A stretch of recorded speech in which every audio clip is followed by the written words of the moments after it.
Here we go. How does it go? Or. Okay, yo.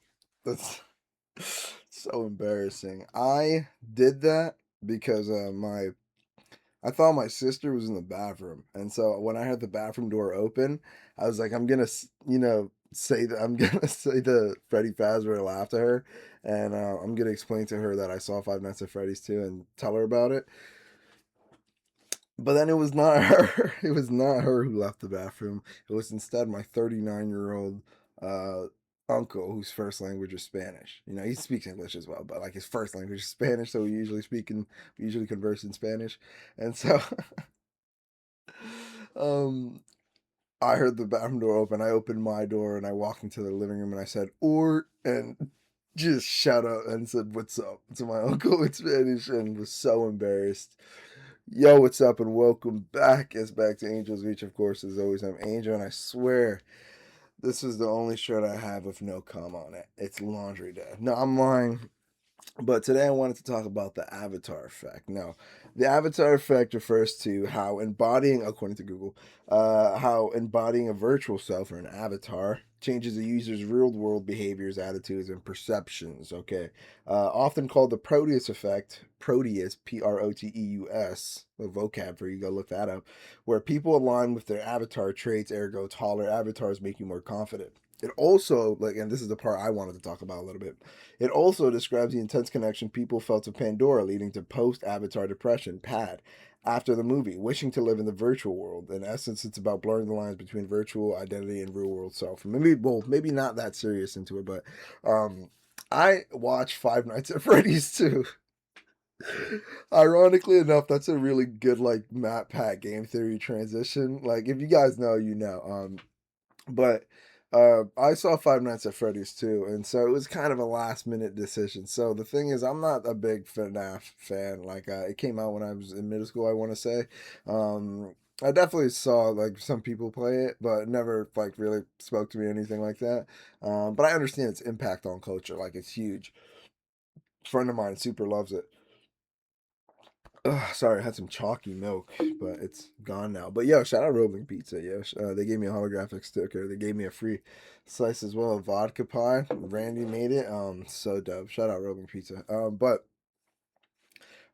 I saw Five Nights at Freddy's too. My friend left an Instagram note asking who hasn't seen Five Nights at Freddy's too, and I like responded. And I was like, "Yo, I haven't seen it." And you're like, "You working?" And I was like, "Yeah, but I get out at like 9. Like we can go watch like a movie at like 9:30, 9:40 or something like that." And he was like, "Yeah, let's do it." And so he met me like a couple minutes before closing, and we went to 14th Street, Union Square, to go watch Five Nights at Freddy's too. And there was actually a dispensary right across the street from there. Shout out Union Square Travel Agency. Uh, it's right across from Regal. So, or yeah, basically across from Regal. It's diagonal to it. But they have some heirloom THC drinks that I think are super dope, so I wanted to introduce my friend to. And then we went to Dwayne Reed to get some Pringles afterwards. It was super dope, and we were blasted. I think he had also we had also split a cherry ring edible as well.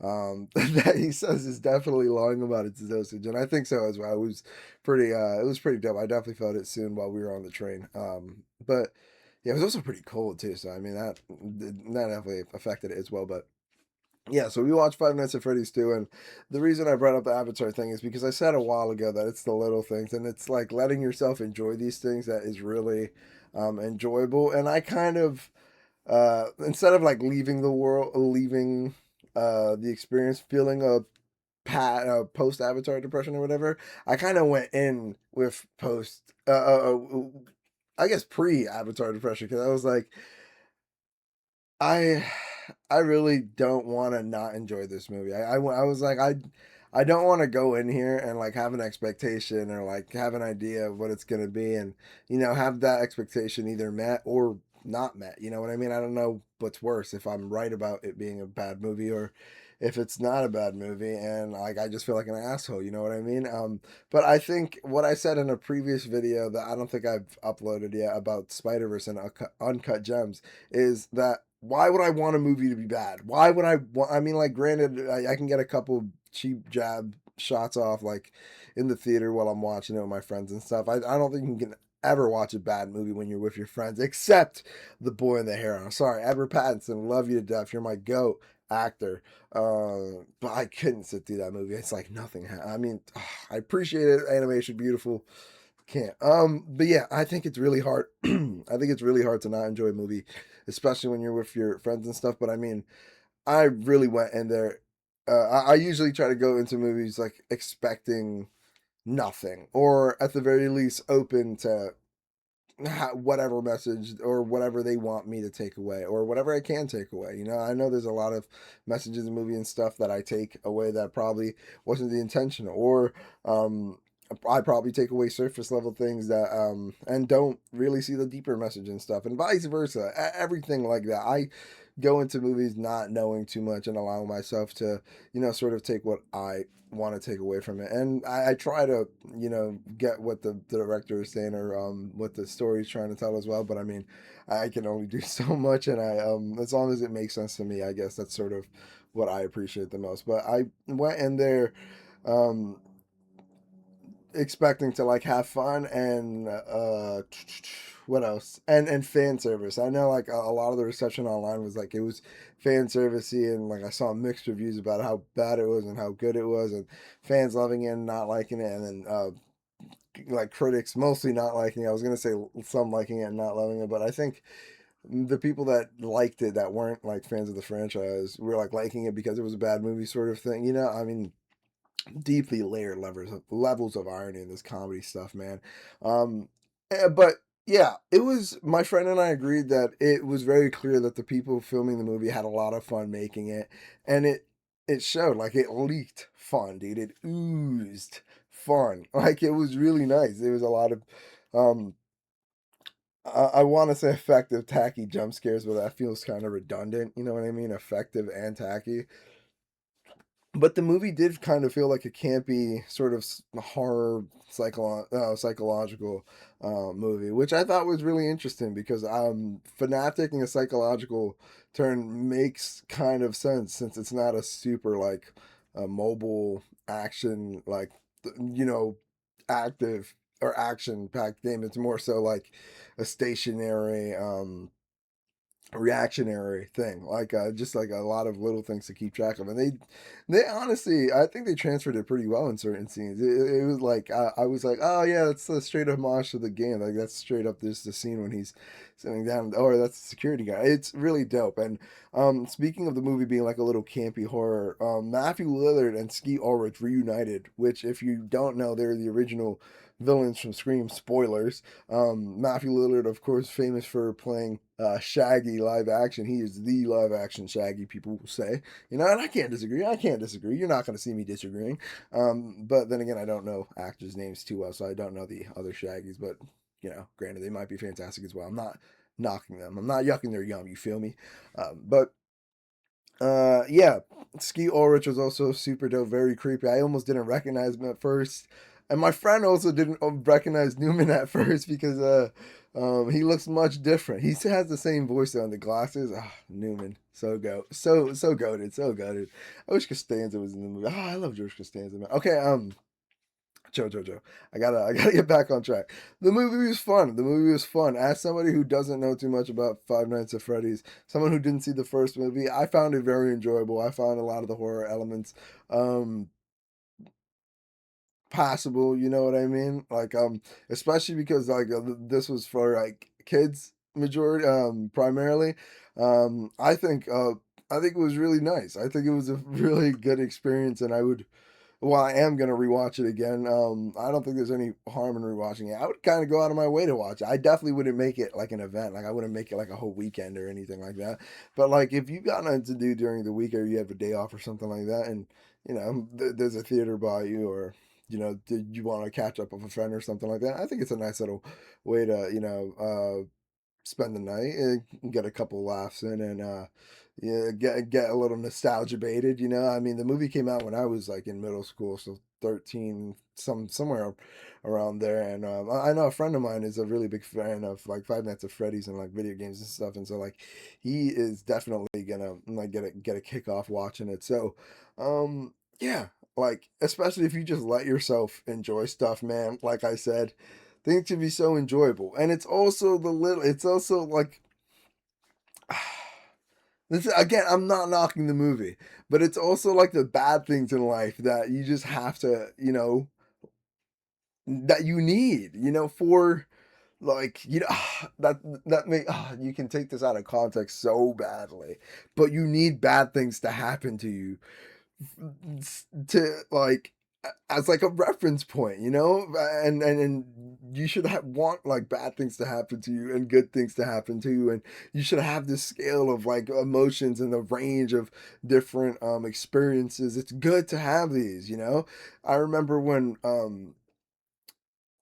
remember like the week before Barbenheimer and Across the Spider-Verse came out, I was watching Bun movie after Bun movie after Bun movie, bro. I'm pretty sure it was like October. We were watching a ton of shitty horror movies, like my friend and I, and it was just garbage after garbage after garbage. And then I watched fucking Barbie, and I was like, this is fucking amazing. Greta Gerwig, I love you to death. Twice. What? I love you half to death twice. What am I saying right now? Hold up.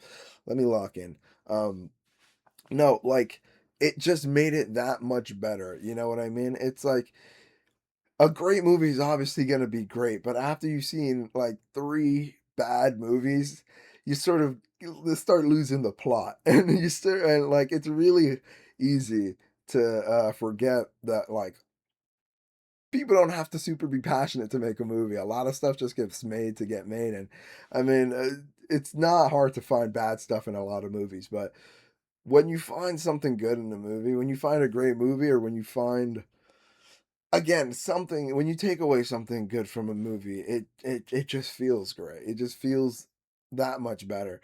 And yeah, yeah. I was like, I should go in here knowing it's not gonna be like some cinematic masterpiece, and even if it was, I would be super down for it to change my life, and again make me go out and like play the FNAF games and become a fan. You know what I mean? I would love it.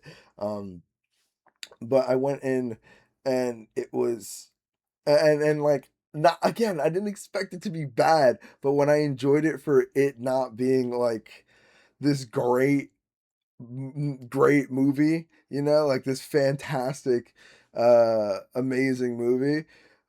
It almost became that amazing, fantastic movie in a weird way, like as soon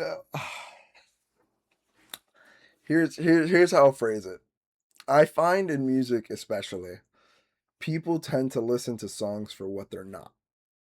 They always are comparing it to other things, and I know it's ironic because I was comparing this to Scream because they're like horror campy movies, but different genres, really psychological one. But yeah, it's almost like a new gen camp of horror. Like it's super fun.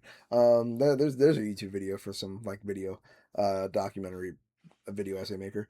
Um, but yeah, dang, I gotta really stop going on tangents. Oh my god, I can't focus for the life of me. Um, yeah.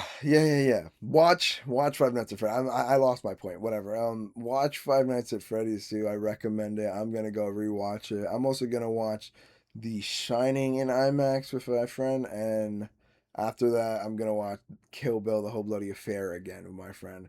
And he's a Quentin Tarantino fan as well. I think he showed me actually Inglorious Bastards, and I showed him, or I made him watch uh Scream. Yeah, the first Scream. That brings it whole full circle. Shout out Matthew Lillard. That's such a shame he says like Hollywood didn't like him and stuff. He's quite beloved.